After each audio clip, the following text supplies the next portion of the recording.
are in the process of making medicines like from the pharmaceutical country. So very important factor which involves all of us equally. So patient safety is one thing that we feel, and I personally feel, is not given that much significance and importance in our country as it has been given to anywhere else in the world. So at times, I myself being a practicing surgeon, I know when I was working at the JPMC Jinnah Hospital, or later on I'm working in the private sector now, the patient safety does not come as one thing that we should be taking care of as the first step. And that is what we want our new generation of doctors who are coming up, that they should be aware of that. So a panel which represents almost everyone from physician, Aftab Sahab, from surgeons, to those who are in regulatory bodies, from PharmU, and those also who are from the hospital side, like Nashwa is from the South City Hospital. So let's start. I'll start you, sir, Aftab sir. What structure and cognitive factors most commonly contribute to the diagnostic errors that we make? And there are a number of diagnostic errors we all know. And how can healthcare team, not an individual, proactively mitigate them? What do you think? What do you think how it could be done? I think the first thing to do would be to define diagnostic error for the sake of the public.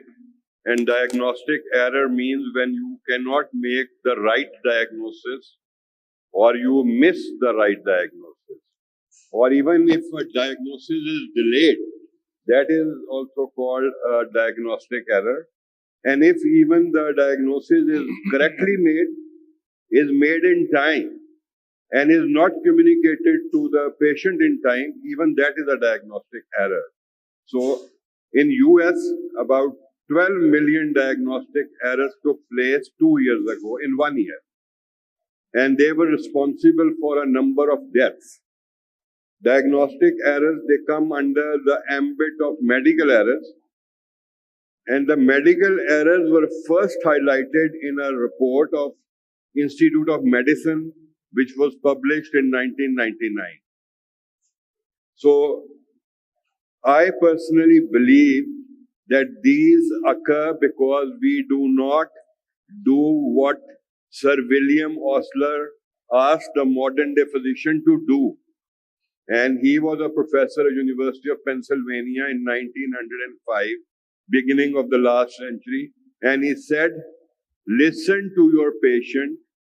He is telling you the diagnosis. So unfortunately, we are more focused on clinical decision support systems and artificial intelligence, whereas in many prospective studies, we know that the correct diagnosis can be made in about 75% cases on history alone, 6 to 7% on examination, and 13-14% on investigations. So if we employ the right history, spend quality time with the patient, examine, and become a thinking doctor. One important thing is, as we become senior, we stop at times to think and do things reflexly. And that contributes to diagnostic errors. Once the diagnosis is incorrect, then it erodes the trust. It jeopardizes the outcome of the patient. It causes extra burden on the cost. Medical errors, sir, are responsible for an additional cost on healthcare of $50 billion per year. So this is all preventable if we start with the right history, spend time with the patient, and if we have systems in place. Unfortunately, when we are overburdened with patients, we do not have systems. So first is the cognitive problem, that the physician herself or himself is at fault. Then are the systems. अब वो हमें कहते हैं कि जी EMR, electronic medical record होना चाहिए. आप बड़े-बड़े ओहदों पर रहे हैं माशाल्लाह, and you have headed so many institutions, and now you are at the helm of the policy making in the province of Sindh, and with the status of a minister. So you should know that these doctors, EMR requires time. If you go to US and UK, a doctor is supposed to see only a maximum number of 10 to 12 patients in one day because it takes 30 minutes to register the patient on EMR. तो एक तरफ expectation है कि EMR हो, दूसरी तरफ number of patients ज़्यादा है. फिर हम जब मांगते हैं as a physician sir, we ask for a data entry operator, तो वो कहते हैं नहीं ये आपने खुद करना है. तो बड़ी ही एक dilemma है. फिर दो चीजें और हैं with the permission of the chair, I would like to highlight जो diagnostic error में significantly contribute करती है. एक है health disparities, और आपसे ज़्यादा कौन अवेयर होगा कि जब मरीज आता है हॉस्पिटल में तो वो लोग जिनको सबसे ज्यादा जरूरत होती है केयर की, they end up receiving the least care. I will highlight few examples. People who inject drugs, doctors, most of them look down upon them. ऐसे जैसे वो कोई जुर्म करके आ रहा है, वो तो बेचारा ड्रग एडिक्ट अपनी मर्जी से नहीं हुआ है, वो तो आपकी शफकत और मोहब्बत चाह रहा है. People who are left unattended, people who are poor and marginalized, people who are mentally challenged, people who are old and who have multi-morbidity, ये सारों को ज्यादा जरूरत है. और प्रिजनर्स, लेकिन इनको कम मिलता है. तो एक ये भी वजह है डायग्नोस्टिक एरर्स की और मेडिकल एरर की. और सर एक और वजह वो है ये सिस्टम कोई इंसेंटिवाइज नहीं करता. या कोई अच्छा काम कर रहा है या बुरा काम कर रहा है, वो सबके लिए बराबर है.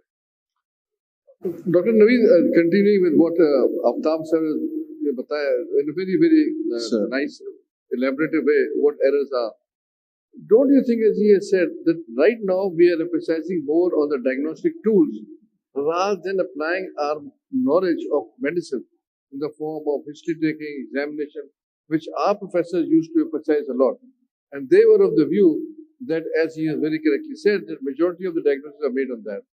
Today, हम या हमारे साथ जो लोग हैं, because of the availability of CT scan, MRI, so many things, the first thing we do is when the patient comes, they give, boy, I've got a headache, MRI करा क्या? Now taking an easy way out to diagnose because we have got so much rush, we don't want to examine him properly for that. आप क्या समझते हैं? Does it contributing to diagnostic error, and how can it be overcome? Sir, thank you very much for giving me a chance to elaborate myself on such an important topic. So you are very right, sir. Said a very important sentence in the beginning that listen to the patient, he is telling you the diagnosis. So I personally feel that one factor is the patient's workload, because a doctor has to see a lot of patients in 3 to 4 hours, and the patient expects that the doctor should not only listen to him or her, he should also examine her and him and then prescribe the relevant investigation. But I personally feel, sir, keeping in view all these limitations, they are there, but one link is definitely missing, and that is we do not touch our patient. That sense of touch, like we talk of the sense of touch between the mom and the baby, exactly the same relation exists between the patient and the doctor. This link is missing, and how we can re-establish this link, I don't know, because the patient to doctor number is too much. But I personally believe that this factor should be addressed seriously, and this should not only develop the patient-doctor, strengthen the patient-doctor relation, but it also decrease the workload on our investigations. Like, number one, the patient expects a doctor साहब को test लिखा, so doctor writes the whole battery of the investigation, including chemistry and radiology and everything. But if we start doing that, and if we start developing the rapport with the patient in terms of detailed history and clinical examination, and then full explanation to the patient, because once the patient leaves the office of the clinician, he's I don't know, मुझे तो नहीं पता doctor साहब ने कि मुझे क्या मसला है. So we should properly explain the patient, and it would definitely decrease the workload on our investigation to better investigation. As sir mentioned, I was reading a few days back, because it would also jeopardize the number of patients. It would also jeopardize the patient safety as well, which is our prime topic today. And recently, I was reading an article in which it was mentioned that the number of deaths in USA, because USA and UK, they are the icons for us. We read the books written by their doctors, and it counts around 2 lakh a year because of the breach in the patient safety chain. And number two example of UK, the NHS budget rose almost to 40% in the last 1 to 2 years. So I personally believe, sir, highlighting the very true topic of this age. The number of patients is the main cause that our diagnostic battery of investigation rate is rising, and we are missing the link between the patient and doctor because we cannot explain to him, we cannot examine to him. Samad साहब ये बताएं कि because you are in digital, which is the latest thing like AI and other things the companies, do you have any solution for the problem that has been raised for overcoming these diagnostic errors? Do you have that? Not only relying upon the diagnostic tool, because once the tool goes wrong, the whole management will go wrong. So, do you think that the recent trends that you were just talking about, bringing up together, can they be of any support in overcoming this decision making of a diagnostic tool not to go wrong? Assalamu alaikum. Thank you so much, sir. First of all, we at Digitrends currently working on the AI solutions which we think can make a difference in patient safety. I will give you for example which I think is relevant. How AI and IT can make a big impact on patient safety. First of all, we are going to integrate it with our EMR solution. So currently in the conventional EMR, if doctor enter the wrong medicine, or if any medicine which is not suitable for the patient, he has the allergies or some kind of histories, doctor cannot go through all the EMR details every time, and he can enter wrongly some medicine which may affect the health of the patient. Our AI system can be integrated with the EMR, and it can, in the real time, stop the doctor that do not enter that kind of medication that can be harmful for the patient. This is the one example, and there are many other features which can be very helpful when AI will be integrated into the current AMR solution. The second example would be we are currently working on the world first FDA approved wearable ECG device. So currently what is happening when the device is taking the ECG of the patient, it is transmitting the data to the mobile application, and that mobile application submitting that data to the doctor, who is actually manually reading the ECG, and then he is diagnosing and prescribing the medication over his whatever he sees over his diagnosis. Now, if we integrate AI into that in between, where doctor is currently diagnosing or checking the ECG, the AI system can do this automatically, and he can suggest, the AI can suggest either the patient needs immediate attention of the doctor, so it can send the ambulance, or through telemedicine, doctor can connect to the patient directly. So if we will integrate AI agents into this hardware monitoring system, healthcare hardware monitoring system with the patient and doctor, that AI can do the job of the doctor, the initial job of the doctor. So it can be make great impact as well. The third thing is that differential diagnosis tool. We are partnered with the leading differential diagnosis tools such as Visual DX. So we integrated that Visual Diagnosis. We launched that differential diagnosis tool here in Pakistan, and we saw a very good adaptation on AI on that tool.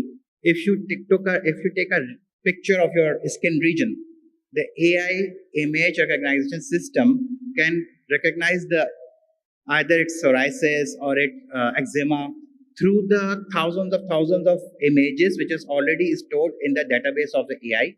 And doctor who maybe he cannot diagnose that this is the early stage of psoriasis, AI can detect it in a very early stage. So these are the 3-4 examples which I think, and this is already happening in the world.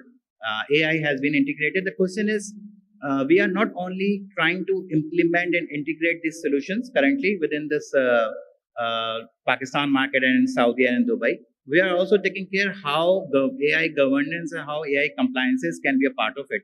So it can be implemented. Again, it's related to patient safety also. So I think AI will make a great impact, inshallah.